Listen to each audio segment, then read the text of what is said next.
They always claimed they couldn't afford to celebrate me while booking out ballrooms for my sister. I kept quiet. Until I bought a private lake house and posted, "Thank you for the motivation." Their jealous reactions were immediate and deafening. My 10th birthday arrived with a whisper, not a shout. Spaghetti for dinner, just like any other Tuesday. I remember picking the movie and thinking that was enough, that I should be grateful. But in that quiet moment, something shifted. I realized I didn't matter, not in the way other kids did. 3 months later, my sister, Chloe, turned 13. It was a spectacle. Our parents rented the community center, hired a DJ, and invited what felt like half the middle school. There were balloon arches in silver and purple, a dessert table pulled straight from a magazine, and a custom, 3-tiered cake. I stood awkwardly in a dress from Walmart, watching Chloe pose for photos while her father, my father, paid the professional photographer he'd hired. "It's a milestone birthday," Mom explained, seeing my face. 13 is special. You'll understand when you're older. 3 years later, just months before my 13th, Chloe turned 16. Our parents rented a ballroom at the Grand Hyatt. I'm not exaggerating, a legitimate ballroom, crystal chandeliers twinkling, gilt-edged mirrors reflecting the dazzling scene. A live band, not a DJ. A professional photographer followed Chloe all night, capturing her surprise and delight. Her boyfriend, Kevin, arrived in a rented tuxedo. Our parents even arranged for a local influencer to make a surprise appearance. I watched Chloe cry actual tears of joy. I was 12, pressed against a wall in another discount dress, holding a plate of appetizers I couldn't even pronounce. One of Chloe's friends asked if I was the help. "No," I said, "I'm the sister." She looked at me, confused, like she couldn't reconcile the girl in the cheap dress with the elaborate party unfolding around us. A few months after Chloe's 16-year-old extravaganza, I turned 13. We went to Applebee's, just the 4 of us.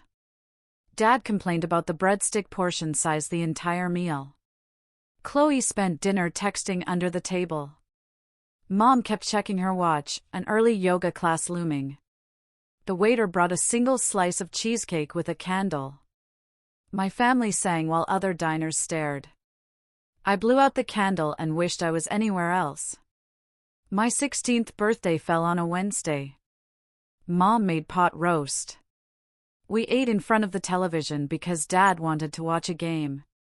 Nobody mentioned getting me a car, though Chloe had received a used Honda Civic for her 16th, complete with a giant red bow and a professional photographer to document her reaction. I didn't even get my driver's license that year because nobody had time to take me to the DMV. Driver's ed cost money we apparently didn't have. Senior prom rolled around when I was 17. Kevin, from my calculus class, even asked me. Mom said the dress budget was $200, maximum. I found something acceptable at a department store clearance sale for $90. It was blue, simple, it fit well enough. Chloe had gotten a custom dress for her prom, something a seamstress made specifically for her, with beading that caught the light with every move. That dress cost $1,800. I knew because I'd overheard Mom discussing payment plans with the seamstress. College applications came that fall. I'd worked tirelessly, maintaining a 3.9 GPA, debate club, volunteering at the local library every weekend. I got accepted to a state school 3 hours away with a partial academic scholarship. I'd need loans for the rest, plus living expenses. Dad sat me down at the kitchen table one evening. They couldn't help with college costs. Money was tight, he said. They had their own retirement to think about. Chloe had started college the year before at a private liberal arts school in the Pacific Northwest. Tuition was $53,000 annually. Our parents paid every penny, plus her apartment, meal plan, textbooks, even her spring break trips. When I asked Mom about the disparity, she got defensive. Chloe earned a spot at a prestigious school, she said, not meeting my eyes. She worked hard for that opportunity. Your state school is more affordable, which makes sense for your situation. My situation. Like we weren't part of the same family, living under the same roof, eating from the same fridge. I took out loans, worked 2 campus jobs simultaneously, one at the library, another at the student center coffee shop. I graduated in 4 years with a computer science degree and $28,000 in debt. I stayed in town after graduation, got a job at a tech startup making $45,000 a year. It wasn't much, but it was mine. I rented a studio apartment that smelled faintly of mildew, furnished it with items from Facebook Marketplace, and aggressively started paying down my loans. Chloe graduated and moved back home. She couldn't find a job in her field, which was art history. Mom and Dad were fine with her living rent-free, taking her time to find the right opportunity. She stayed for 2 years, during which our parents paid for a post-graduation trip to Europe, a new laptop, and a professional wardrobe for interviews that never seemed to pan out. I visited home less and less.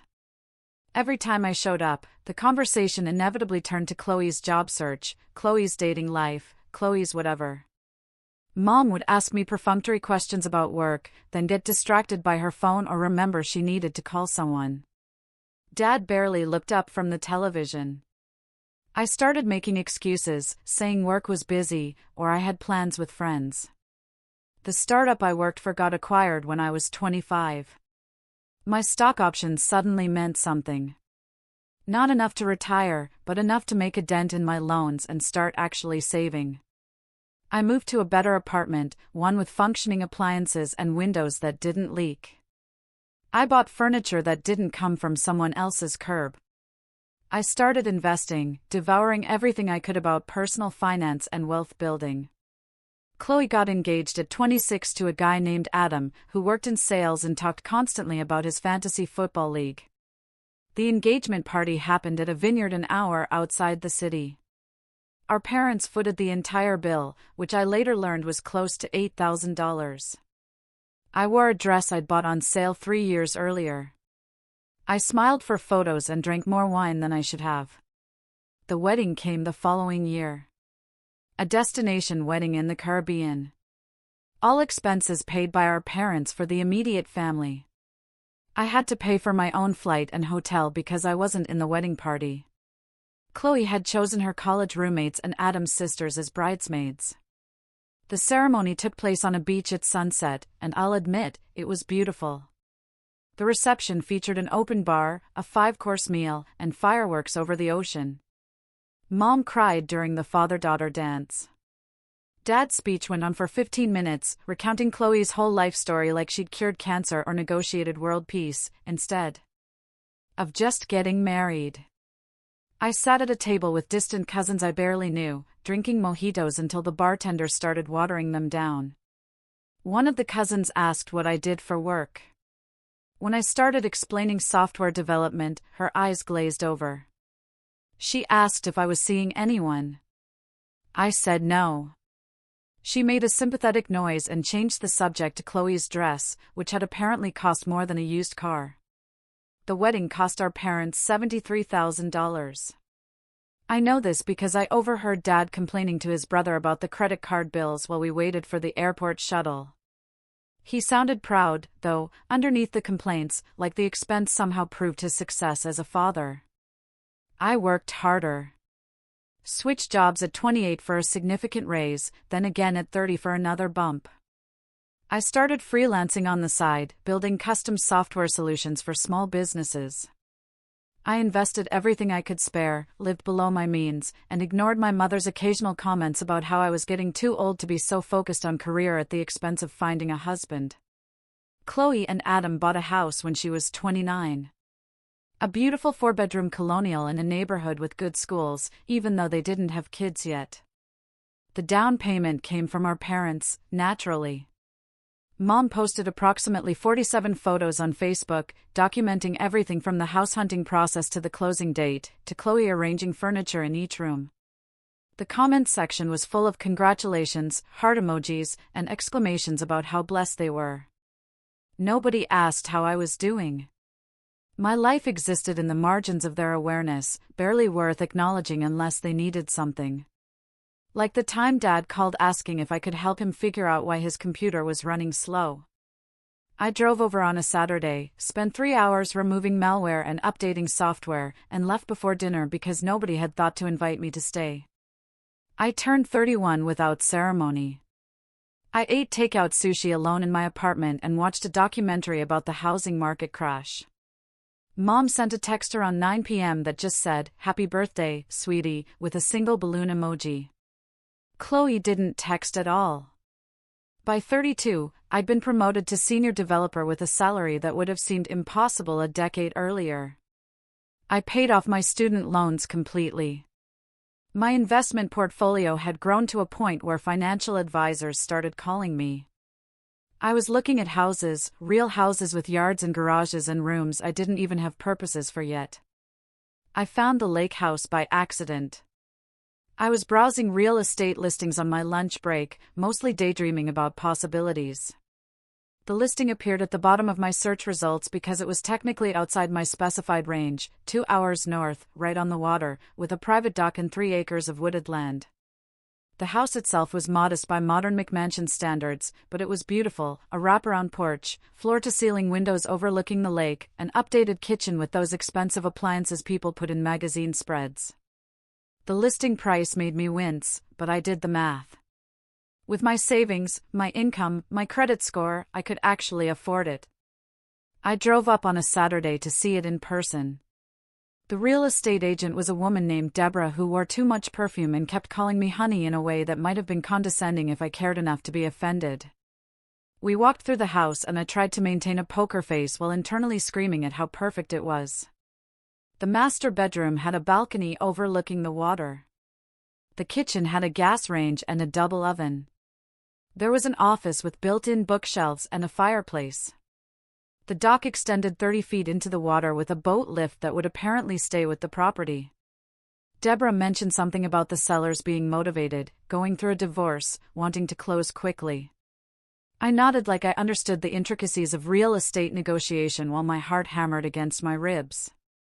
I made an offer that Monday, went back and forth with counters for a week before we settled on a number I could live with. The inspection revealed minor issues, nothing structural. I got approved for the mortgage within 2 weeks, which apparently surprised Deborah based on her reaction. We closed 6 weeks after my first visit. I spent a month furnishing the place, taking long weekends to drive up with carloads of stuff purchased from actual furniture stores, not secondhand marketplaces. I hired someone to paint the living room a soft sage green that complemented the natural light. I bought real art for the walls, not posters from college. I set up the office with a standing desk and ergonomic chair because I'd started working remotely and could live anywhere with reliable internet. The lake house became my sanctuary. I'd drive up Friday evenings and spend weekends on the dock with my laptop, working when necessary, but mostly just existing in a space that was entirely mine. No memories of being overlooked. No reminders of what I didn't have. Just me, the water, and the quiet. I didn't tell my family. They hadn't asked about my life in months, and I saw no reason to volunteer information they wouldn't care about anyway. Mom occasionally posted on my Facebook wall with generic comments about hoping I was well. Chloe had unfollowed me at some point, though we remained technically friends. Dad never used social media, communicating exclusively through Mom like she was his personal secretary. 3 months after closing, I decided to post a photo. Just one, nothing elaborate. The view from my dock at sunset, golden light reflecting off the water, the house visible in the background with its windows glowing warm. I kept the caption simple, "Thanks for the motivation." I posted it at 8 p.m. on a Thursday and went to make dinner. By the time I finished eating, my phone had 17 notifications. I opened Facebook to find comments from extended family members, old high school acquaintances, former coworkers, everyone wanting to know where this was, whose house this was, what I was doing there. Mom called at 9:30. I let it go to voicemail. She called again 5 minutes later. On the 4th call, I answered. "Whose house is that in your photo?" No greeting, no preamble. "Mine." Silence on the other end. I could hear the television in the background, some crime drama Dad always watched. What do you mean, yours? I bought a house on a lake. That's the view from my dock. More silence. You bought a house? When? Where? How did you afford that? A few months ago. 2 hours north. I have a job, remember? And savings. You never mentioned you were looking at houses, Mom said, and I could hear the accusation in her voice, like I'd deliberately kept secrets to hurt her. You never asked what I was doing. Well, we just assumed you'd mention major life events, she said, getting defensive now. We're your family. You should tell us these things. I almost laughed. Should tell them things like they told me about Chloe's engagement party before I saw the Facebook photos. Like they mentioned planning her wedding before the invitation arrived in my mailbox. Is it nice? Mom asked, switching tactics. How many bedrooms? 3, plus an office. 2 bathrooms. About 1,800 square feet. That seems like a lot of space for one person. It's what I wanted. Dad's voice in the background, asking what was going on. Mom explaining, her voice muffled like she'd covered the phone. I waited, looking out my apartment window at the parking lot below. Your father wants to know how much you paid. That's personal. We're just curious. We're your parents. We want to know you're making smart financial decisions. The irony of them questioning my financial decisions after spending 6 figures on Chloe's wedding and education nearly made me hang up. Instead, I took a breath. I'm making smart decisions. The house is within my budget. I can afford it comfortably. We should come visit, Mom said suddenly. See this place. Make sure you didn't get taken advantage of. I'll think about it. I need to go now. Wait, does Chloe know? Have you told your sister? Good night, Mom. I hung up before she could respond. Turned off my phone and poured a glass of wine. I sat on my couch feeling something between satisfaction and exhaustion. Chloe texted the next morning. Multiple messages in rapid succession. Mom says you bought a house. Why didn't you tell me? Can I see pictures? Is it near us? I responded hours later while on my lunch break. Yeah, bought a house. It's about 2 hours north. Pretty private. She sent back a string of questions about square footage, price, whether I had a boyfriend I'd been hiding. I answered the first, ignored the second and third. She pushed for more details. I kept my responses vague. The comments on Facebook continued.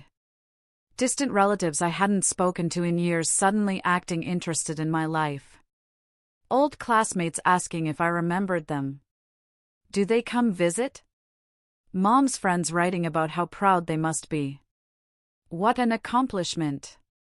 Such a beautiful place. Mom posted her own status the following day, so proud of my daughter purchasing her first home. Both my girls are doing so well, red heart. The comment section filled with congratulations and questions.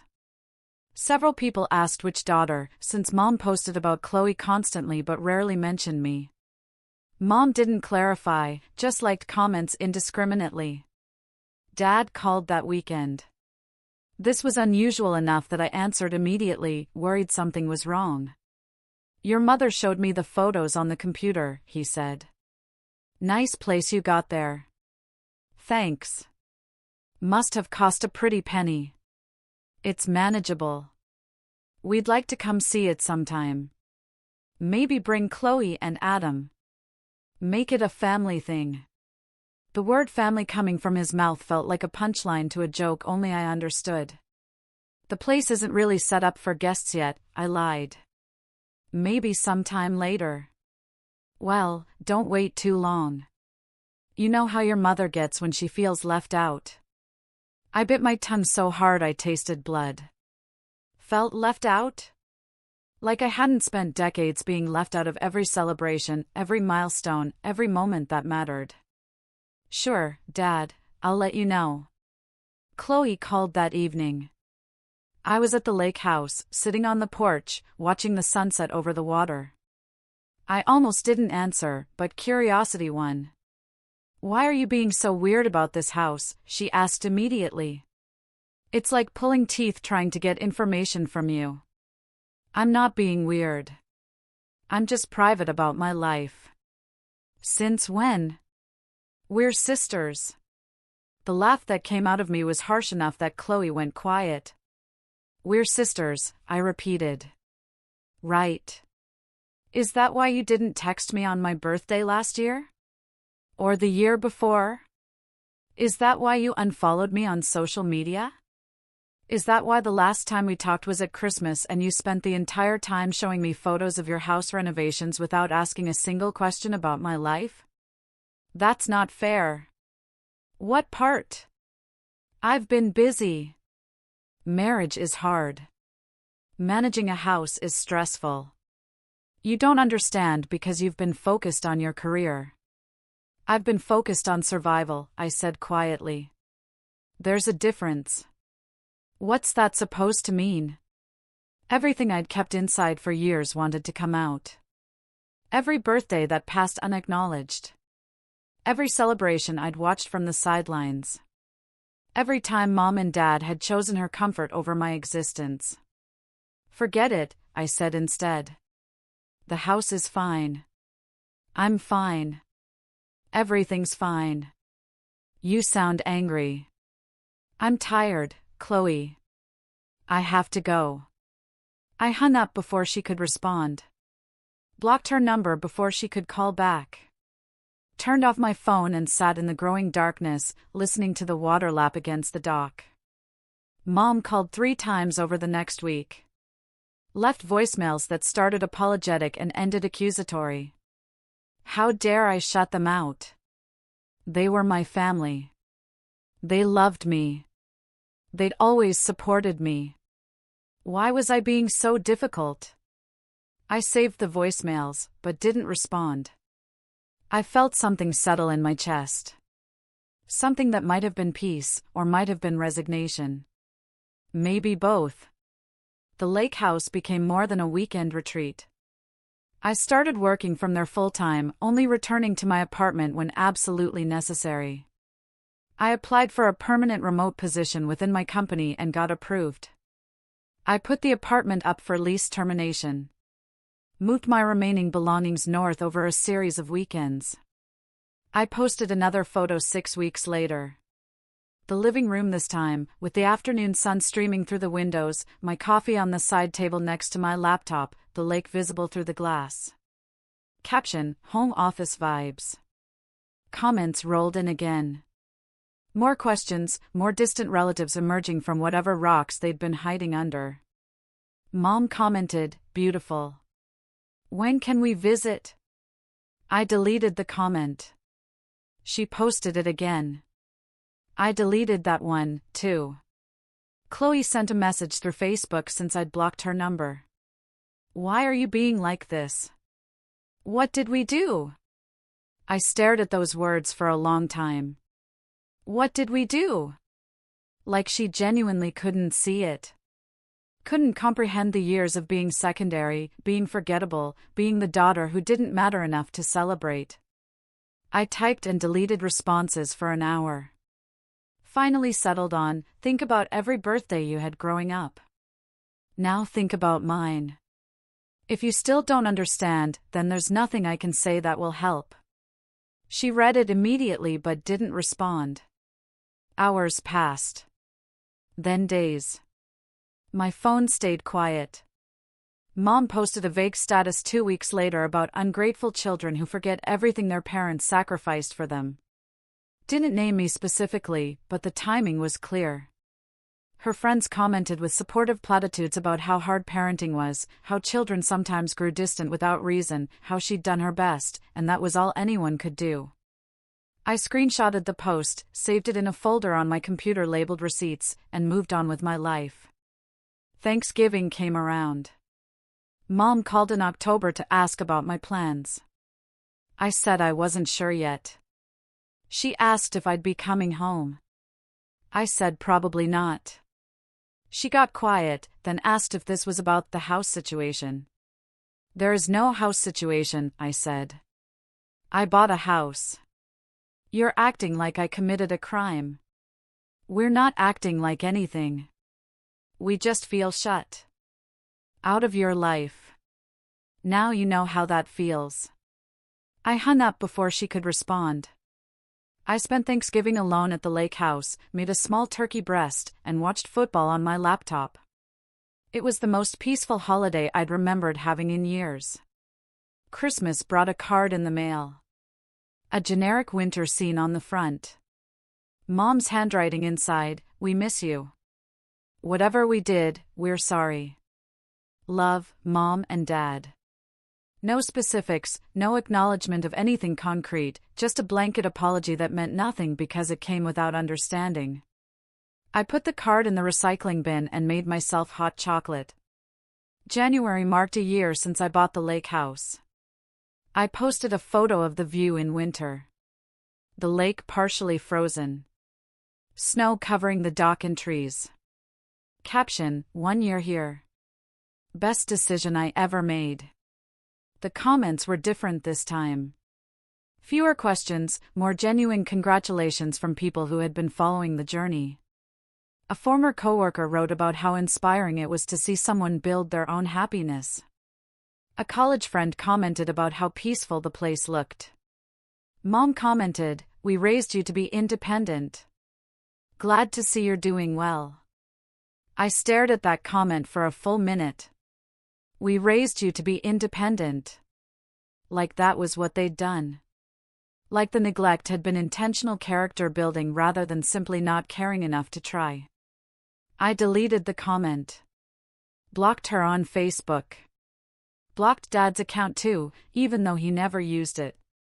Blocked Chloe's account, Adam's account, anyone connected to that part of my life. My phone rang an hour later. Unknown number. I answered, curious. "You blocked your mother on Facebook." Dad's voice, angrier than I'd ever heard it. "What the hell is wrong with you?" "I'm setting boundaries." "You're being a brat. We're your parents. You don't get to block us like we're strangers. You treated me like a stranger for most of my life. I'm just returning the favor." "That's ridiculous. We gave you everything." And there it was. The fundamental disconnect, the canyon between their perception and reality. "You gave Chloe everything," I corrected. "You gave me leftovers. There's a difference. We treated you both equally." I laughed. Actually laughed. "Dad, you spent $73,000 on Chloe's wedding. You paid for her college completely. You bought her a car. You gave her the down payment for her house. You threw her elaborate birthday parties while I got Applebee's if I was lucky. You didn't treat us equally. You didn't even treat us like we were part of the same family." Silence on the other end. I could hear him breathing. I could imagine him standing in the kitchen trying to formulate an argument. "We did what we could afford at different times," he said. "Finally. You rented a ballroom for Chloe's sweet 16 4 months after telling me we couldn't afford a birthday cake. Don't insult my intelligence by pretending it was about money. Chloe was always more social. She needed those things. And I needed to feel like I mattered, but we don't always get what we need, do we?" "You're being dramatic." "I'm being honest. Maybe for the first time. And you can't handle it because it means admitting you failed. You failed as parents. At least with me. Maybe you succeeded with Chloe, I don't know. But you failed me. And instead of acknowledging that, you're calling me a brat. You will not speak to me that way. Then don't call me. Lose this number. Tell Mom to stop leaving voicemails. Tell Chloe I wish her well, but I'm done pretending we're a functional family. I'm done accepting crumbs and pretending I'm full. You're going to regret this. The only thing I regret is not doing it sooner. I hung up, turned off my phone, sat on my porch wrapped in a blanket, watching the winter sun reflect off the frozen lake, and cried for the first time in months. Not sad tears, exactly. More like release, like something I'd been carrying for decades finally breaking loose and flowing out of me. My phone stayed off for 3 days. When I turned it back on, there were voicemails from Mom, more Facebook messages from Chloe, even a message from Adam asking if I was okay. I deleted all of them without listening or reading. I changed my number the following week.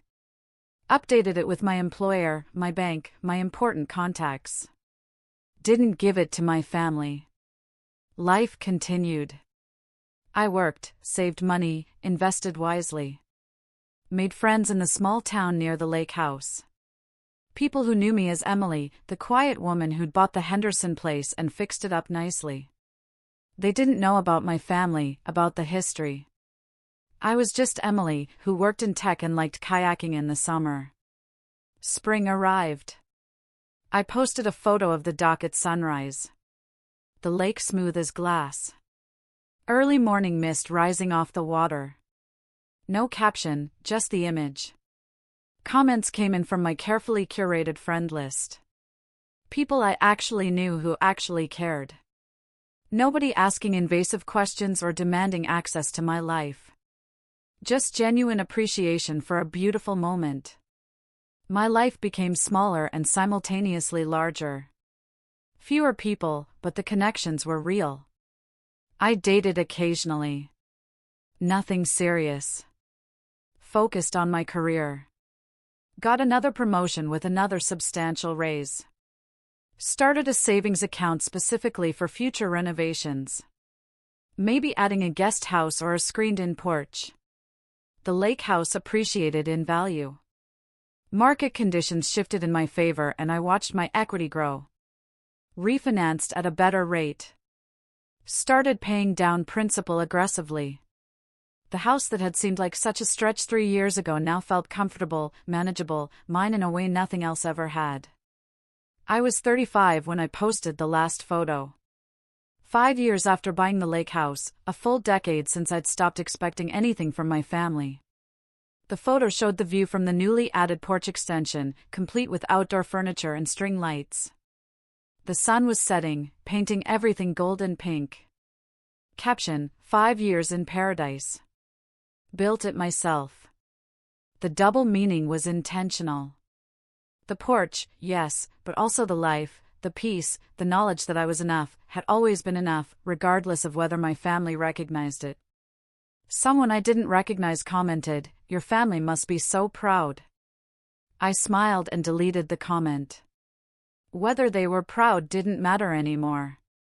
I was proud, and in the end, that was the only opinion that counted. The lake stretched out before me, reflecting the sunset like molten copper. Somewhere, my parents were probably eating dinner in front of the television. Somewhere, Chloe was living her subsidized life without ever questioning whether she deserved it. Somewhere, Adam was talking about fantasy football to anyone who would listen. And here, 2 hours north, in a house I'd bought with money I'd earned, I was exactly where I needed to be. The motivation they provided through years of neglect had transformed into something they never intended: actual success, actual happiness, actual peace. I raised my glass to the sunset, to the journey, to the girl who'd blown out a candle on a single slice of cheesecake and wished to be anywhere else. She'd finally made it. We'd finally made it. What would you have done differently?